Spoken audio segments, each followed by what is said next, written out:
جیسا کہ اقبال کے سب قارئین جانتے ہیں کہ اقبال کی نظر محض عصر حاضر پر نہیں تھی، اپنے عہد کے حالات و واقعات پر بھی نہیں تھی، بلکہ اقبال اپنی تاریخ کے ایک زبردست قاری تھے، تاریخ یورپ کے، تاریخ عالم کے، خصوصاً تاریخ اسلام کے، تاریخ مسلمانان کی ایک بہترین قاری تھے۔ انہوں نے بالاستیعاب مطالعہ کیا تھا تاریخ کا، اور پھر چن چن کر تاریخی واقعات کو تلمیحات کی صورت میں، اشارات کی صورت میں اپنی شاعری کی زینت بنایا۔ تو ایک مشہور واقعہ ہے جنگ یرموک کا واقعہ۔ آپ کے علم میں ہے کہ حضور پاک صلی اللہ علیہ وسلم کی رحلت کے 4 سال کے بعد حضرت عمر رضی اللہ تعالیٰ عنہ کے عہد خلافت میں، غالباً یہ 636 عیسوی بنتا ہے، یہ واقعہ پیش آیا، یہ جنگ پیش آئی کہ مسلمان لشکر شام و عراق کی طرف روانہ ہوا، اور اس کا مقابلہ اس وقت اہل روم سے تھا۔ ایک طرف رومیوں کا لشکر تھا، نصارہ کا لشکر تھا، اور درمیان میں دریائے یرموک تھا، جو عراق اور شام کی سرحدوں کے ساتھ بہتا ہے۔ اور شام کے دوسری طرف آج جو اسرائیل کا علاقہ ہے، ارض اردن ہے، تو یہ اس وقت وہ جگہ تھی، وہ علاقہ تھا جو کہ ہمیں یرموک کے نقشے میں دکھائی دیتا ہے۔ تو جنگ یرموک میں سپہ سالار تھے حضرت خالد بن ولید، جن کا نام نامی کسی تعارف کا محتاج نہیں، اور حضرت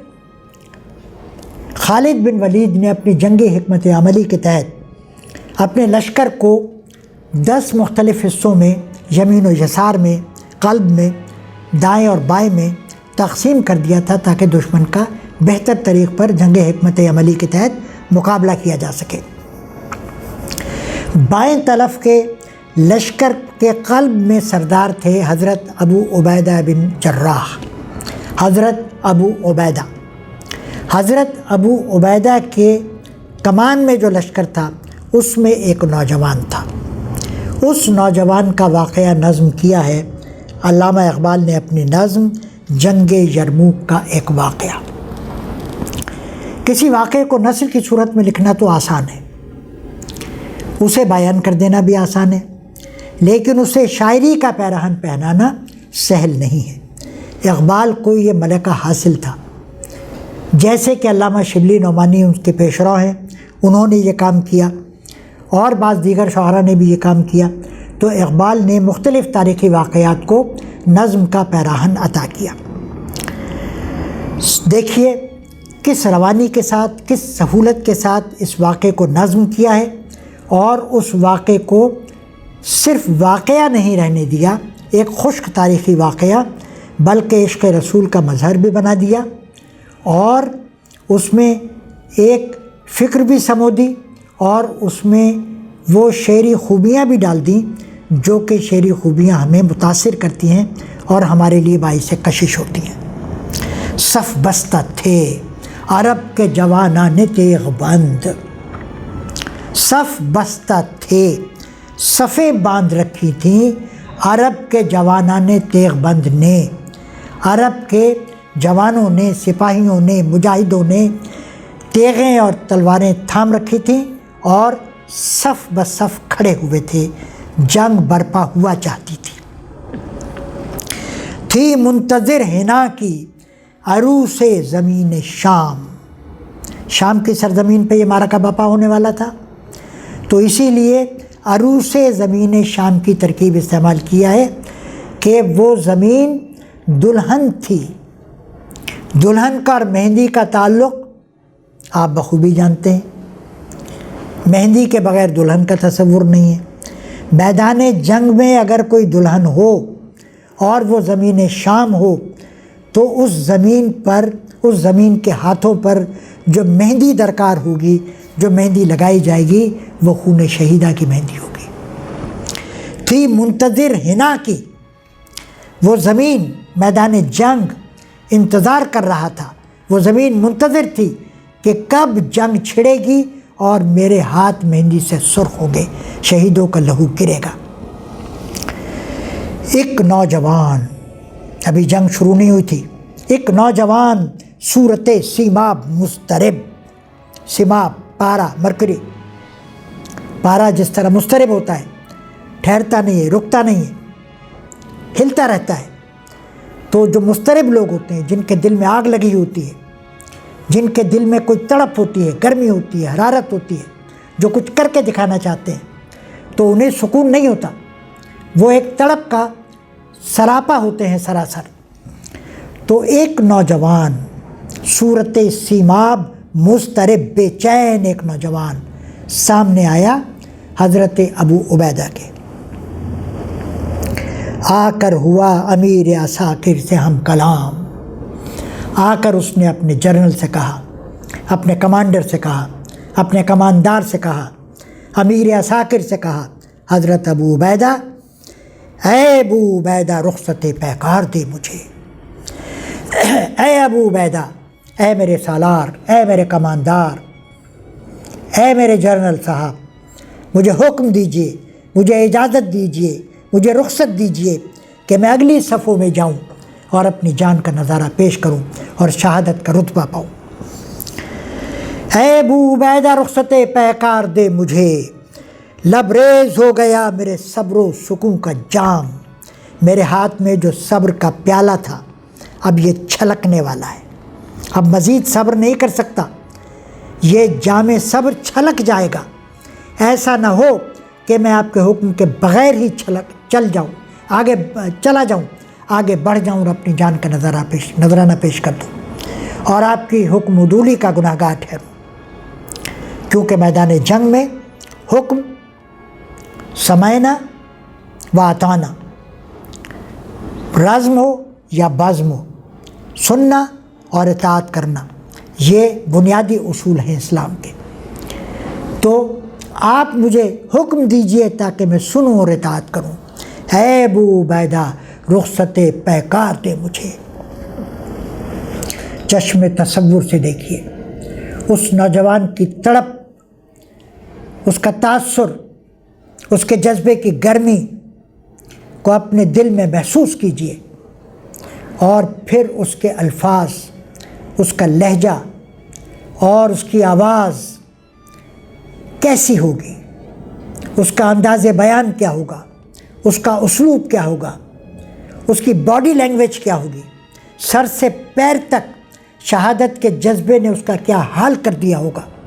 جب تک یہ تصور، ممکن نہیں ہے اس تصور تک پہنچنا، جب تک یہ تصور ہم اپنے ذہن میں نہ لے آئیں، اس شعر کی اصل تک، اس کی روح تک، اس کی گہرائی تک اور اس نظم کے مقصد تک پہنچنا آسان نہیں ہے۔ اے ابو عبیدہ رخصت پیکار دے مجھے، لبریز ہو گیا میرے صبر و سکون کا جام، بےتاب ہو رہا ہوں فراق رسول میں، اب میں مزید برداشت نہیں کر سکتا، میں بےتاب ہو رہا ہوں، بے قرار ہو رہا ہوں، بے چین ہوں، مضطرب ہوں، مزید ہجر برداشت نہیں کر سکتا، میں ملنا چاہتا ہوں اپنے پیارے رسول سے، میں دیکھنا چاہتا ہوں اپنے پیارے رسول کو، میں زیارت کرنا چاہتا ہوں ان کی، میں ان کے سامنے بیٹھنا چاہتا ہوں، انہیں بتانا چاہتا ہوں، اپنا نذرانہ خون کی خدمت میں لے جانا چاہتا ہوں۔ ایک دم کی زندگی بھی محبت میں ہے حرام، محبت میں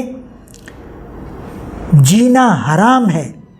اور جان نذر کر دینا حلال ہے۔ جاتا ہوں میں حضور رسالت پناہ میں، جاتا ہوں میں، مجھے اجازت دیجیے، جاتا ہوں میں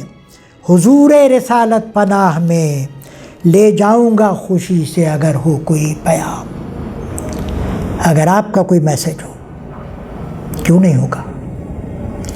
کون ہے جسے پتہ چلے کہ پیغامبر موجود ہے، کوئی پیغام لے جانے والا موجود ہے جو جا رہا ہے میرے پیارے رسول کے پاس، جن سے میں کچھ کہنا چاہتا ہوں، جن سے میں کچھ عرض کرنا چاہتا ہوں، جو میرا پیغام فوراً پہنچا سکتا ہے تو کون نہیں چاہے گا پہنچانا۔ لے جاؤں گا خوشی سے اگر ہو کوئی پیام، بولا امیر فوج حضرت ابو عبیدہ ابن جراح، بولا امیر فوج کہ وہ نوجوان ہے تو، پیروں پہ تیرے عشق کا واجب ہے احترام۔ تو ہم سے چھوٹا ہے، تو نوجوان ہے، تو بچہ ہے، کم عمر ہے، ہم تجھ سے عمر میں بڑے ہیں، لیکن تیرا احترام ہم پر واجب ہے، لازم ہے۔ پہنچے جو بارگاہ رسول امی میں تو، کرنا یہ عرض میری طرف سے پس از سلام، پہلے میرا سلام پہنچانا اور پھر میرا یہ پیغام دینا۔ ہم پر کرم کیا ہے خدائے غیور نے، ہم پر کرم کیا ہے خدائے غیور نے، وعدے پورے ہوئے جو وعدے کیے تھے حضور نے، پورے ہوئے جو وعدے کیے تھے حضور نے۔ جنگ یرموک تک جو ہماری اسلامی تاریخ ہمارے سامنے ہے، ہم دیکھتے ہیں کہ فتح و نصرت کی، کامیابی و کامرانی کی بہت سے وعدے، بہت سی پیش گوئیاں جو رب کعبہ کی طرف سے تھیں، جو رسول خدا کی طرف سے تھیں، وہ پوری ہو چکی تھی۔ اسی طرف اشارہ ہے کہ اے خدا، ہم گواہی دیتے ہیں، ہم شکر ادا کرتے ہیں، ہم اعتراف کرتے ہیں کہ آپ نے جو کہا وہ برحق تھا، آپ کے رسول نے جو فرمایا وہ سچ تھا۔ تو دیکھیے، بظاہر ایک واقعہ تھا، لیکن اس واقعے نے ہمارے دلوں کو گرمایا، اس واقعے نے ہمارے اندر جذبہ جہاد کو اجاگر کیا، اس واقعے نے ہمیں عشق رسول صلی اللہ علیہ وسلم کی تڑپ کا مشاہدہ کرایا۔ تو یہ ہے اقبال کا کمال کہ تاریخ، وہ صرف تاریخ کے طالب علم نہیں ہے، وہ صرف تاریخ داں نہیں ہے، وہ صرف تاریخ نویس نہیں ہے، وہ صرف ذہن کے شاعر نہیں ہیں، وہ صرف ہمارے ذہنوں کو متاثر نہیں کرتے، ان کی شاعری